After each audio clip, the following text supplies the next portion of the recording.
सभी सनातनियों को हर हर महादेव, जय माता दी। आज हमारी टीम अपने गरुड़ से हुंकारा देवी मंदिर माता रानी की ओर हम प्रस्थान कर रहे हैं और प्रातः का समय है और हम अभी बागेश्वर से आगे की ओर बढ़ रहे हैं अपने गंतव्य की ओर, माता रानी के भवन की ओर। और बारिश है, लेकिन संकल्प किया था कि मौसम जैसा भी हो, अनुकूल और प्रतिकूल, माता रानी के दरबार में मत्था टेकना ही है। तो इसलिए जब व्यक्ति निर्णय कर लेता है तो भगवान भी उसमें आशीर्वाद देते हैं। बड़ा सुहाना सफ़र है, बड़ा सुहाना मौसम है, हल्की हल्की बूंदें पड़ रही हैं और हम लोग अपने गंतव्य की ओर, माता रानी के प्रांगण की ओर बढ़ रहे हैं। हमारी यात्रा आज वहाँ तक जाएगी और उसके बाद फिर आगे का जहाँ जहाँ जैसे जैसे चलना होगा हम ऐसा आगे को आपको दिखाते रहेंगे, बताते रहेंगे। और बहुत भव्य सुरम्य ये माहौल है, वातावरण है। हम अभी बागेश्वर में हैं, बागनाथ नगरी में, और वहीं से आगे को बढ़ रहे हैं। फिर आपसे मुलाकात होती है। ओम नमः पार्वती पते, हर हर महादेव। सभी को नमस्कार। अभी हम हुंकारा देवी मंदिर में जा रहे हैं मैया से, माता रानी से भेंट करने। और हम अभी थामा से केवल 5 किलोमीटर दूर हैं, बागेश्वर जनपद में कपकोट। और ये कपकोट बागेश्वर जनपद का हृदय है। ये इतनी खूबसूरत वादियाँ हैं, ये इतना खूबसूरत स्थल है। कपकोट हमारे बागेश्वर जनपद की आन बान स्थान अगर मैं कहूँगा तो अतिशयोक्ति नहीं होगी। यहाँ का मौसम, यहाँ का वातावरण, यहाँ के लोग, यहाँ का परिवेश, ये अपने आप में उत्कृष्ट है, अनूठा है। वैसे तो सारा उत्तराखंड हमारा जो स्वर्ग है, देवभूमि है, लेकिन कपकोट अपने आप में ये बहुत उच्च और अनुपम, उत्कृष्ट, अलौकिक, दिव्य, ये हमारा जनपद का एक भाग है। तो इसलिए अभी हम कपकोट में हैं। कपकोट से हम थामा से 6 किलोमीटर पहले आज हुंकारा माता रानी के दर्शन करेंगे। तो सभी लोग, हमारी मित्र मंडली आज हमारे बीच में है। और एक ये बहुत सुंदर सा एक वाटरफॉल ये आपको दिखाई दे रहा है।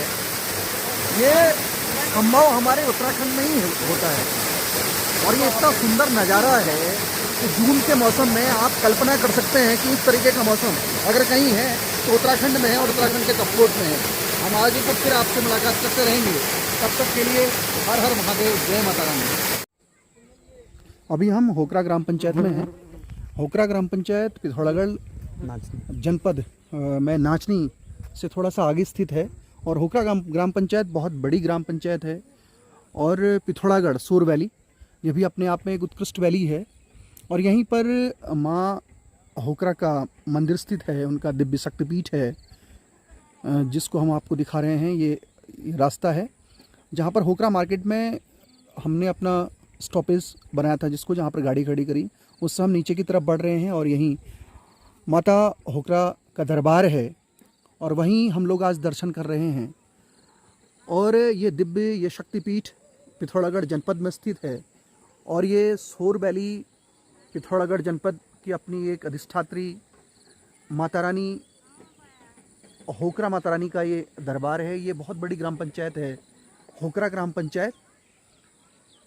ये अगर हम कहें तो पिथौरागढ़ का ये हमारा जो बागेश्वर का जनपद है, ये पिथौरागढ़ जनपद का इधर को आते समय ये सीमांत गांव हो सकता है, या फिर ये बागेश्वर जनपद के बॉर्डर को टच करता हुआ एक ग्राम पंचायत है।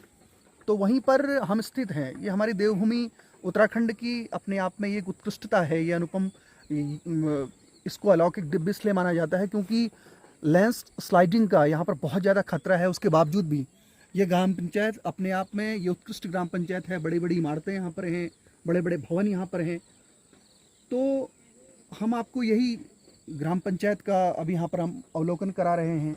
और बड़े अनुपम, अनूठे लोग यहाँ पर हैं, जिनका व्यवहार अपने आप में दिव्यता से परिपूर्ण है। तो हम आपको लिए चल रहे हैं माता होकरा के दरबार में। जय माता रानी। दरबार है जहाँ से हम नीचे की ओर बढ़ेंगे। और ये माँ पूर्णागिरी, माँ भद्रकाली जैसे शक्तिपीठों की मान्यता यहाँ पर है। ये अपने पिथौरागढ़ जनपद की ये अधिष्ठात्री हैं, ये कुलदेवी हैं माँ होकरा। तो इसलिए हम आज अपनी यात्रा को माँ होकरा माता रानी के दरबार में लेकर के आए हैं। हमारी यात्रा आई है और हमारे साथ समस्त भक्तजन यहाँ पर आए हैं। तो इसलिए यह अनुपम, ये उत्कृष्ट, अलौकिक, दिव्य शक्तिपीठ माँ होकरा का है। आइए सभी माता रानी के गर्भगृह की ओर और माता रानी के दरबार का दर्शन करें, अवलोकन करें। सभी सनातनियों को जय माता रानी, ओम नमः पार्वती पते, हर हर हर महादेव। हम इस समय पिथौरागढ़ जनपद में हुंकारा ग्राम पंचायत में माता रानी हुंकारा के दरबार में स्थित हैं। ये हमारे उत्तराखंड में एक बड़ा सिद्धपीठ है, शक्तिपीठ है। वर्णन कहा जाता है कि ये जो पिथौरागढ़ जनपद का जो इलाका होता है, जो क्षेत्र होता है, ये रमणीक द्वीप कहा जाता है। यहाँ ये नागों की भूमि है। शेषनाग यहीं विराजमान हुआ करते थे। मार्कंडेय पुराण में इसका वर्णन आता है कि जब भगवान विष्णु अपनी शेष शैया में लेटे हुए थे तो उनके कान के मल से दैत्य उत्पन्न हुआ और फिर माता रानी का प्राकट्य हुआ। और वहीं एक वर्णन और आता है जिसमें अगर आप दुर्गा सप्तशती पढ़ेंगे तो उसमें सिद्धकुंज का स्तोत्र में बीज मंत्र हैं, उसमें भी उसका वर्णन होता है। तो चंड और मुंड नाम के जो दैत्य थे, माता रानी ने अपने मुख से हुं के उच्चारण से उन दैत्यों का संहार किया और हुं के उच्चारण से जो प्रतिध्वनि उत्पन्न हुई उसने संपूर्ण ब्रह्मांड को, संपूर्ण जगत को कंपायमान कर दिया। तो जब चंड और मुंड नाम के दो दैत्यों का वध हुआ तो समस्त देवतागण बड़े हर्षित हुए, बड़े पुलकित हुए, क्योंकि दैत्यों का वध हुआ था। लेकिन उसके विपरीत जो हुं के उच्चारण से जो प्रतिध्वनि हुई, जो पृथ्वी कंपायमान हुई, तो उसके लिए सभी देवताओं ने माता रानी का आह्वान किया और माता रानी से कहा कि अगर ये बहुत लंबे समय तक अगर ये हुं की उच्चारण की ध्वनि रहेगी तो ये संपूर्ण जगत को नष्ट कर देगी।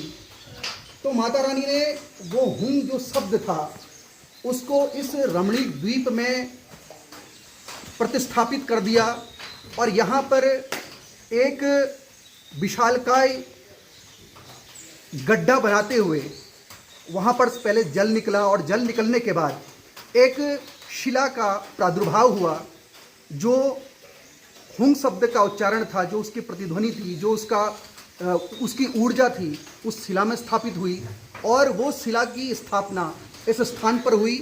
तो ये अपने आप में भव्य, दिव्य, यह अनुपम, यह सिद्धपीठ है।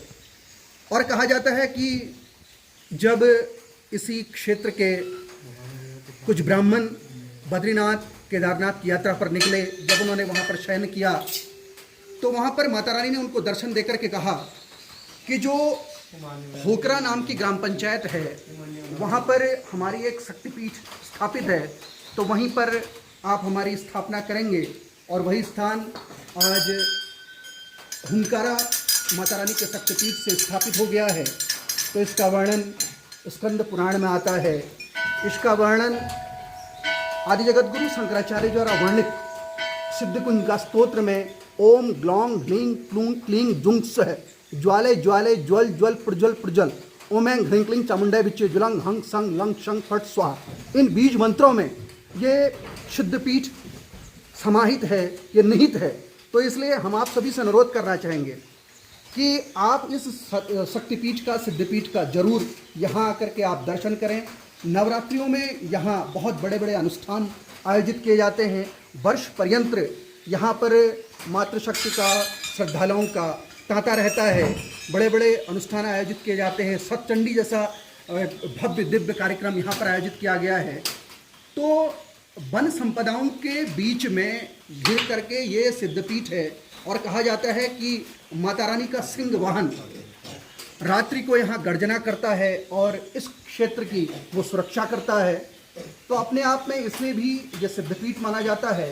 पिथौरागढ़ जनपद का जो नामिक ग्राम पंचायत है वो यहाँ से मात्र 10 किलोमीटर की दूरी पर है। उसके बाद नामिक ग्लेशियर है। तो उसी पिथौरागढ़ की शोर घाटी में, शोर वैली में हम स्थित हैं। जब आप यहाँ से आएंगे तो नीचे जहाँ से हम निकले हुए थे तो वहाँ से 10 किलोमीटर का एक ट्रैक है, एक रोड है, लेकिन वो स्लाइडिंग के लिए बहुत खतरनाक रूट है। जब आप यहाँ पर आएँ तो सावधानीपूर्वक वहाँ से ऊपर की ओर आने का आप प्रयास करेंगे। आप बड़ी सी गाड़ी लेंगे, उसके बाद आप यहाँ पर आएंगे, क्योंकि रास्ते में खतरा बहुत है। और इसके माध्यम से एक संदेश हम ये प्रेषित करना चाहेंगे कि हमारा उत्तराखंड सरकार से बड़ा अनुरोध है कि जो ये 10 किलोमीटर का एक जो रूट है, इसको आप अच्छा बनाने का प्रयास करें, इसको ठीक करने का प्रयास करें, ताकि यहाँ पर किसी भी जो घटना हो सकती है उस पर अंकुश लगाया जा सके। माननीय विधायक, माननीय मुख्यमंत्री जी, एक हम अनुरोध यहाँ से करना चाहेंगे कि इस प्रकार की जो दिव्य पीठ होते हैं, शक्तिपीठ होते हैं, उनका सौंदर्यीकरण करना बहुत ज़रूरी है और उनको मानस खंड के हिसाब से जो मानस माला है उस पर्यटन में जोड़ने की बहुत बड़ी आवश्यकता है। जब यहाँ सुविधाएं होंगी तभी श्रद्धालु आएंगे। तो इसलिए आप सभी हम सनातनियों को प्रणाम करना चाहेंगे। माता रानी का आशीर्वाद आप पर बना रहे, माँ हुंकारा के अक्का आप पर आशीर्वाद बना रहे। ओम नमः पार्वती पते, हर हर हर महादेव।